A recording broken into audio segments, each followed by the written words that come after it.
প্রাথমিক বিদ্যালয়ের সহকারী শিক্ষক পদে নিয়োগে ৬,৫৩১ জনকে নির্বাচন করে প্রকাশিত চূড়ান্ত ফলাফল বাতিল ঘোষণা করে দেয়া হাইকোর্টের রায় স্থগিত করেছেন আপিল বিভাগ।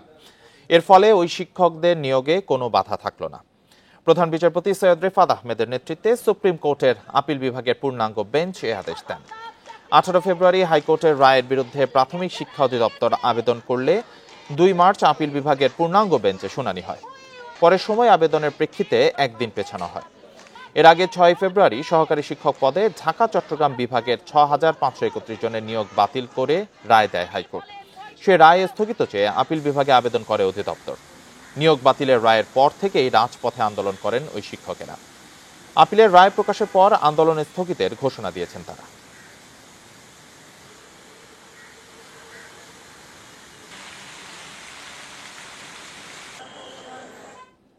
এ নিয়ে আরো জানাতে হাইকোর্ট চত্বর থেকে যোগ দিয়েছেন সহকর্মী জাহিদুল বাশার। জাহিদুল বাশার, হাইকোর্টের পূর্বের রায় তো স্থগিত করেছে আপিল বিভাগ, তো সেক্ষেত্রে সহকারী শিক্ষক পদে যারা নিয়োগের অপেক্ষা আছেন তাদের কি আর কোনো বাধা থাকলো কিনা, বিস্তারিত জানাবেন এই বিষয়টি নিয়ে।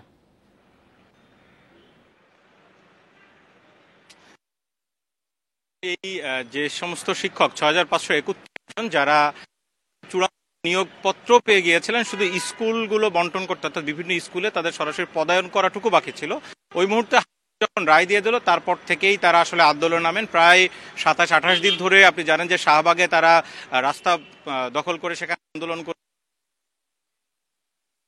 তারা বিভিন্নভাবে বিপর্যস্ত হয়েছে। সেই খবরগুলো আমরা দেখেছি। আজ কিছুক্ষণ আগে এই রায়ের পরে তারা সেই আন্দোলন, চলমান আন্দোলন, সেটি প্রত্যাহার করে নিয়েছে। এখানে আজকে আদালতে আমরা ছিলাম, এখানে অ্যাটর্নি জেনারেল তিনি বলেছেন, এবং এটি মূলত তাদের পক্ষের যুক্তি, যে এই নিয়োগ কিন্তু ২০১৯ সালে দেওয়া হয়, অর্থাৎ তখনকার যে কোটা পদ্ধতি ছিল সেই পদ্ধতি মেনে ২০১৯ সালের প্রজ্ঞাপন অনুযায়ী নিয়োগ হয়। তো ৮টি বিভাগ ভাগ ৩ ধাপে, ২ ধাপের নিয়োগ এরই মধ্যে শেষ হয়ে গেছে। এবং চট্টগ্রাম বিভাগের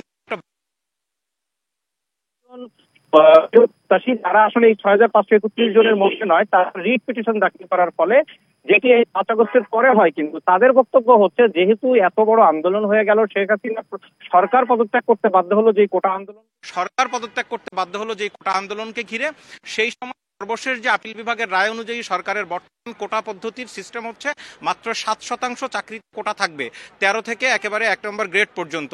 তো সেই হিসেবে তারা বলেছেন যে ৯৩% মেধার নিয়োগ প্রক্রিয়া।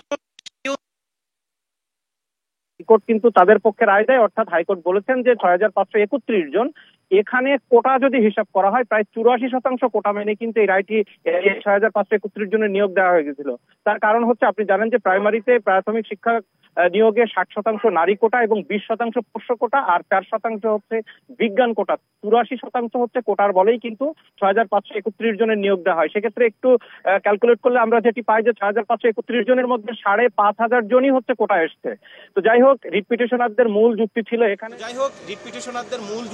এখানে যে এই পদ্ধতিটি বাতিল করে মেধার ভিত্তিতে যাতে দেওয়া হয়, হাইকোর্ট সেই অনুযায়ী রায় দিয়েছিলেন। তাদের সেই আপিল গ্রহণ করে যে নতুন করে আবার রেজাল্ট প্রকাশ করা হবে, যেখানে সব কোটা বাতিল করে চলমান যে কোটা পদ্ধতি এই ৫ আগস্টের পরবর্তীতে যেটি চলছে ৯৩% মেধার ভিত্তিতে নিয়োগ দেওয়া হয়। আজকে অ্যাপিলেট ডিভিশন সেই রায়টি স্থগিতাদেশ দিয়েছেন, অর্থাৎ সেই রায়টি এখন স্থগিত। এর ফলে যেটি হলো ৬,৫৩১ জন যাদেরকে নিয়োগের জন্য সুপারিশ করা হয়েছিল তাদের নিয়োগ দিতে আপাতত আর কোনো বাধা নেই।